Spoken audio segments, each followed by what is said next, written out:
Good morning. इस video में हम 2.1 का तीसरा प्रश्न देखेंगे। तो 2.1 का तीसरा प्रश्न क्या है बच्चों कि निम्नलिखित समीकरण आपको दी है, उस समीकरणों को हमें x square plus b x plus c बराबर 0 के रूप में क्या करना है, लिखना है। और उसके बाद हमें ए बी सी का मान क्या करना है, ज्ञात करना है। तो अब तीसरे का पहला प्रश्न दे रखा है 2y बराबर 10 माइनस के वाई का स्क्वायर। तो अब इस समीकरण को बच्चों हमें इस समीकरण के रूप में पहले लिखना है ना, x square plus b x plus c बराबर 0। तो अब देखो इस समीकरण में लिखने के लिए बराबर के इस साइड हमेशा क्या होता है, 0 होता है। लेकिन जो हमें प्रश्न सॉल्व करना है उसमें बराबर के इस साइड हमें 10 माइनस के वाई की घात 2 दे रखा है। तो हम क्या करेंगे, इसको इधर लेके आएंगे, है ना, बराबर के इस साइड यानी 2y के पास लेके आएंगे। तो बराबर 2y के पास लेके समय पहले हम माइनस के वाई स्क्वायर को जब इधर लेके आएंगे तो माइनस का इधर आकर प्लस का वाई स्क्वायर हो जाएगा। माइनस का इधर आकर बराबर के प्लस का हो गया। उसके बाद इस 2y जो है यहाँ पे कोई चिन्ह नहीं है, इसका मतलब प्लस का है, तो इसको प्लस का 2y ऐसे की ऐसे उतार लेंगे, इस वाले 2y को। अब उसके बाद यहाँ पे कौन बचा है, 10 बचा है। 10 के पास कोई चिन्ह नहीं है, मतलब कौन सा है, प्लस का है। तब ये 2y के पास आकर माइनस के 10 हो जाएगा। बराबर के नीचे बराबर तीनों डिजिट हमने लिख ली। अब बराबर के उस साइड हम इन दोनों को इधर लिख चुके हैं, तो कुछ नहीं बचा। इसका मतलब क्या है, यहाँ पर 0 है। तो देखो ये वाई स्क्वायर प्लस के 2y माइनस के 10 बराबर 0 जो है x square plus b x plus c बराबर 0 के रूप में हमने लिख ली है। अब उसके बाद पूछा है प्रत्येक के लिए ए बी सी का मान ज्ञात करिए। तो पहले हमें ए का मान ज्ञात करना है। ए का मान ज्ञात करने के लिए ए का मान जो होगा, जो घात के पास, जो y की घात 2 के पास जो संख्या होगी वो a का मान होगा। y के घात 2 के पास यहाँ पे कोई संख्या नहीं है, इसलिए यहाँ पर a का मान क्या होगा, 1 होगा। उसके बाद b का मान क्या होगा, y की घात 1। y की घात 1 के पास जो संख्या होगी, यहाँ पे संख्या क्या है, प्लस के 2, चिन्हों के साथ देखेंगे प्लस के 2 है, तो b का मान क्या होगा, प्लस के 2। तो प्लस का निशान नहीं लगाएंगे तो भी चलेगा, लेकिन माइनस का होता तो माइनस का निशान लगा दे। उसके बाद अब c का मान जो होगा, जो y की घात 1 के बाद जो संख्या होगी, जैसे यहाँ पे माइनस के 10 है तो माइनस के 10 लिखेंगे, c का मान माइनस के 10। ठीक है, तो हमारा पहला प्रश्न हो गया। अब उसके बाद हम दूसरा प्रश्न देखेंगे। दूसरे प्रश्न में बच्चों हमें दूसरा प्रश्न जो दिया है वो दिया है हमें यहाँ पर x माइनस 1 का स्क्वायर बराबर 2x प्लस के 3। अब इसको भी हमें इसके रूप में लिखना है, x square plus b x plus c बराबर 0 के रूप में। लेकिन सबसे पहले हम क्या करते हैं, x माइनस 1 की घात 2 को पहले खोलकर लिखते हैं। तो x माइनस की 1 की घात 2 को लिखने के लिए हमें पहले a माइनस बी का वर्ग, इसका सूत्र याद करना पड़ेगा। क्या होता है, ये हम पढ़ चुके हैं पहले भी। a माइनस बी के वर्ग का सूत्र क्या होता है, a स्क्वायर, a का वर्ग माइनस के 2ab प्लस b का स्क्वायर। ठीक है, अब यहाँ पर x माइनस 1 का कैसे करेंगे, यहाँ पर a का काम कौन कर रहा है, x, और b का काम कौन कर रहा है, 1, बराबर a का काम कौन कर रहा है, x, और b का काम कौन कर रहा है, 1। तो अब यहाँ पे देखो a का वर्ग लिखा है, तो यहाँ पर हम क्या लिखेंगे, इसे x का वर्ग। और यहाँ पे चिन्ह कौन सा है, माइनस का माइनस लिखेंगे। यहाँ पे क्या है, 2, तो 2 लिखेंगे। a मतलब यहाँ पे क्या है, x, ये a मतलब क्या है, x, तो इसको x लिखेंगे। b मतलब क्या है, 1, तो 1 नहीं लिखेंगे तो भी चलता, गुणे का निशान 1 लिख दिया मैंने। प्लस का निशान ऐसे कैसे उतारेंगे, b का मान यहाँ पे क्या है, 1, तो 1 का स्क्वायर लिखेंगे। तो इसको सॉल्व करते हैं, एक्स स्क्वायर माइनस 2x की जब 1 में गुणा करेंगे, इन तीनों की जब हम गुणा करेंगे 2x की और 1 की, तो यहाँ पे जो आएगा 2x को ऐसे कैसे लिखेंगे, प्लस का निशान, और 1 के ऊपर स्क्वायर, इसका मतलब क्या है यहाँ पे 1। ठीक है, तो x माइनस 1 के स्क्वायर को हमने क्या खोला है यहाँ पर, एक्स स्क्वायर माइनस के 2x प्लस के 1 बराबर 2x प्लस के 3, ऐसे लिख लिया। अब उसके बाद अब देखो हमें पता है कि इस वर्ग समीकरण के रूप में लिखने के लिए बराबर के इस साइड हमेशा क्या होना चाहिए, 0। लेकिन बराबर के इस साइड 2x प्लस के 3 है, तो 0 करने के लिए इस 2x प्लस 3 को हम इधर लेके आएंगे। तो पहले इसको उतार लेंगे, एक्स स्क्वायर माइनस के 2x प्लस के 1। अब ये बराबर का 2x इधर आकर माइनस के 2x हो गया, और ये प्लस का 3 इधर आकर माइनस के 3, बराबर इन दोनों को उतार के इधर ले आए। अब बराबर का निशान लगाया, अब यहाँ पे कुछ नहीं बचा, इसका मतलब क्या बचा, यहाँ पे 0 बचा है। अब इसको सॉल्व करेंगे, एक्स स्क्वायर को ऐसी की ऐसी लिखेंगे। अब देखो यहाँ पे माइनस के 2x और यहाँ पे भी माइनस के 2x है, ये दोनों माइनस 2x है। दोनों के आगे देखो माइनस माइनस का चिन्ह है। जब दोनों के आगे माइनस माइनस का चिन्ह होगा तो 2 और 4 को क्या करें, 2 और 2 को क्या करेंगे, जोड़ेंगे।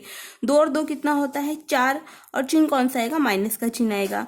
और x को ऐसी की ऐसी लिखेंगे तो माइनस के 4x आ गया। माइनस के 2x और माइनस 2x को जोड़कर माइनस के 4x आ गया। अब यहाँ पे प्लस का 1 है और यहाँ पे माइनस का 3 है, ये +1 और ये माइनस के 3। तो देखो यहाँ पे प्लस का चिन्ह है और यहाँ माइनस का, तो इसको घटाएंगे तो 3 में से 1 गया, क्या बचेगा 2। घटाने के बाद देखेंगे माइनस की 3 बड़ा है, इसलिए यहाँ पर माइनस का निशान लगाएंगे बराबर 0। तो अब देख रहे हैं कि x² प्लस के bx प्लस c बराबर 0 के रूप में है। अब हमें यहाँ पर a b c के मान ज्ञात करने हैं। तो a का मान क्या होता है, x की घात 2 के पास। a मतलब क्या होता है, x की घात 2 के पास जो संख्या यहाँ पे लिखी होती है वो a का मान होता है। यहाँ पे कुछ नहीं है, इसका मतलब a का मान यहाँ पे क्या है, b। a का मान कितना है, 1। अब b का मान क्या होता है, x के पास जो संख्या लिखी होती है। तो x के पास यहाँ पे संख्या चिन्ह का देखेंगे, यहाँ पे माइनस के 4 है तो माइनस के 4 लिखेंगे। उसके बाद c का मान, लास्ट वाली जो संख्या होती है माइनस के 2 है तो c का मान क्या लिखेंगे, माइनस के 2। इसको इस तरीके से हल करेंगे। अब उसके बाद तीसरा प्रश्न क्या है बच्चों, x की घात 2 प्लस 5x बराबर, यहाँ बाहर माइनस का 3 है, 3 माइनस के x। अब इसको भी हमें इस रूप में लिखना है। तो पहले x² प्लस के 5x बराबर, अब ये ब्रैकेट के बाहर माइनस का निशान दे रखा है तो पहले इस ब्रैकेट को खोल लेते हैं, ठीक है। तो इस ब्रैकेट को खोलेंगे तो ये वाला प्लस वाला क्या हो जाएगा, चिन्ह बदल जाएंगे। तो ये प्लस वाला, ये 3 के पास कोई चिन्ह नहीं है तो प्लस का चिन्ह क्या हो जाएगा, माइनस के 3 हो जाएगा। और ये वाला माइनस जो है, ये वाला माइनस क्या हो जाएगा, प्लस हो जाएगा और x हो जाएगा, तो ब्रैकेट का निशान हट जाएगा। अब इस रूप में लिखने के लिए बराबर के इस साइड हमेशा क्या होना चाहिए, 0 होना चाहिए। तो इसको इधर लेके आएंगे। तो पहले x² प्लस के 5x, अब बराबर के इस साइड माइनस के 3 है तो माइनस के 3 इधर आकर प्लस के हो जाएगा। और ये प्लस x है, प्लस का x इस साइड आके माइनस के x हो जाएगा, बराबर का निशान। अब बराबर के उस साइड कुछ नहीं बचा है तो 0 बचा है तो 0 लिख लेंगे। अब इसको हल करेंगे, x की घात 2 को ऐसी की ऐसी उतारेंगे। अब उसके बाद देखो ये x है और यहाँ पर भी x है ना, लेकिन यहाँ पे प्लस के 5 है और यहाँ माइनस के x के आगे कुछ संख्या नहीं है, मतलब क्या है, यहाँ पर 1 है। क्या है बच्चों, यहाँ पर 1 है।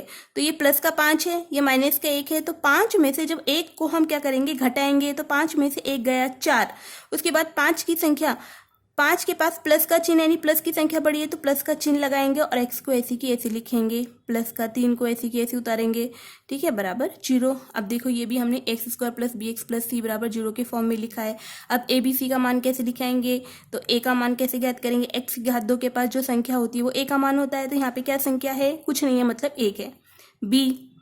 b के पास यानी x का पास जो संख्या होती है, तो x के पास जो संख्या है यहाँ पे प्लस के 4 है तो प्लस का चिन्ह नहीं लगाएंगे तो भी चलेगा 4, लेकिन माइनस का चिन्ह होता तो बच्चों लगाते। c का मान क्या होगा, यहाँ पे प्लस के 3 तो प्लस का चिन्ह नहीं लगाएंगे तो भी चलेगा। तो ये हमने तीसरा प्रश्न कर दिया। अब उसके बाद चौथा प्रश्न देखेंगे। चौथे प्रश्न में बच्चों क्या दिया है, 3m² बराबर 2m² माइनस के 9। अब उसके बाद 3m² बराबर 2m², वही बात है, यहाँ बराबर के इस साइड को पहले इधर लेके आएंगे। सबसे काम क्या करना है हमें पहले, कि बराबर के इस साइड जो है, जो दिया होता है, इसको 0 करना है। तो उसके लिए इसको इधर लेके आते हैं। तो पहले 3m² को ऐसे कैसे लिखा, बराबर के 2m², ये प्लस का है तो इधर आकर माइनस के 2m² हो गया। और ये माइनस का 9 इधर आकर क्या हो गया, प्लस के 9 बराबर 0। अब उसके बाद क्या करेंगे, 3m² में से 2m² जाएगा, तो 3m² में से 2m² जाएगा तो कितना बचेगा, 3 में से 2 गया, 1 बचेगा तो m² लिखेंगे। m की घात प्लस के 2 प्लस के 9 बराबर 0, ऐसे लिखा है, ठीक है। तो ये वर्ग समीकरण देखो इसके रूप में कैसे लिखेंगे, यहाँ पे m की घात 2 आ गई तो m की घात 2 को ऐसे की ऐसे लिखेंगे। लेकिन यहाँ पर m वाला पद नहीं है, ये वाला पद नहीं है ना, तो हम इसको अपने मन से क्या करेंगे, इसको b को हम क्या लिखेंगे, 0 लिखेंगे और m को ऐसी की ऐसी उतार देंगे, प्लस के 9 बराबर 0। तो ये वर्ग समीकरण इसके रूप में लिख दिया हमने। तो यहाँ पर a का मान क्या होगा, a का यानी m की घात 2 के पास जो संख्या होगी वो a का मान होगा तो 1 है यहाँ पर। b का मान यानी m के पास जो संख्या होगी क्या है, 0, और c का मान क्या होगा, यहाँ पर 9 होगा। ये चौथा प्रश्न आपका। उसके बाद पांचवा प्रश्न और छठा प्रश्न देखते हैं। पांचवा प्रश्न है बच्चों, p 3 प्लस के 6p ब्रैकेट बंद माइनस के 5। ठीक है, अब इसको कैसे करेंगे, इस ब्रैकेट के बाहर p है तो इस ब्रैकेट को हटाने के लिए इस p के अंदर गुणा कर देंगे। तो p की पहले 3 में गुणा करेंगे तो उसको ऐसे कैसे लिखेंगे, 3 को और p को एक साथ लिखेंगे, 3p प्लस का चिन्ह। उसके बाद p की 6p में गुणा करेंगे तो 6 तो ऐसे कैसे आएगा, और गुणाकार में इन दोनों घातांकों को जोड़ेंगे तो p की 1 और 1 कितना होगा 2, तो p की घात 2 आ जाएगा बराबर माइनस के 5। बराबर की उस साइड क्या है माइनस के 5, उधर 0 होना चाहिए तो 0 करेंगे। तो पहले p की घात 2 को लिखेंगे, यानी 6p की घात 2। उसके बाद इसको लिखेंगे 3p।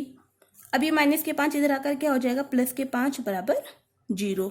ठीक है, अब यहाँ से हमें a b c के मान ज्ञात करने हैं। तो a का मान कैसे ज्ञात करेंगे, जो घात 2 के पास जो संख्या होती है वो तो a का मान होता है। तो यहाँ पे a के पास क्या है, यहाँ पे क्या है 6 है, तो a का मान 6 हो गया। b का मान, p के पास जो संख्या होगी वो b का मान होगा, और c के पास लास्ट वाला 5। ठीक है, उसके बाद छठा प्रश्न देखते हैं। छठा प्रश्न बच्चों, एक्स स्क्वायर माइनस के 9 बराबर 13, एक्स स्क्वायर माइनस के 9 बराबर 13। तो इसको कैसे करेंगे, बराबर की साइड 0 लेके आएंगे, एक्स स्क्वायर माइनस के 9, ये माइनस के 13 इधर आ जाएगा बराबर 0 हो जाएगा। तो एक्स स्क्वायर इसको जोड़ेंगे, कितना आ गया 22 आ गया बराबर ना, माइनस माइनस में दोनों संख्या जुड़ जाएगी, 9 और 13 कितना हो गया 22 हो गया। उसके बाद इसे हमें इसके रूप में लिखना है, तो यहाँ पे एक्स स्क्वायर वाला पद है लेकिन एक्स वाला पद नहीं है, तो उसको हम 0 करके लिखेंगे। एक्स स्क्वायर प्लस वो पद नहीं है इसलिए अपने मन से 0x लिखेंगे, माइनस के 22 बराबर 0। अब इसकी तुलना करेंगे तो a का b c का मान ज्ञात करना है। तो a का मान क्या होगा, घात के पास जो संख्या ये वाली आगे वाली संख्या यहाँ पे कुछ नहीं है मतलब 1, b के मतलब b का मान क्या होगा, x के पास जो संख्या है वो 0, और c के मान क्या होगा माइनस के 22। इसके बाद हम आगे का प्रश्न अगले वीडियो में देखेंगे।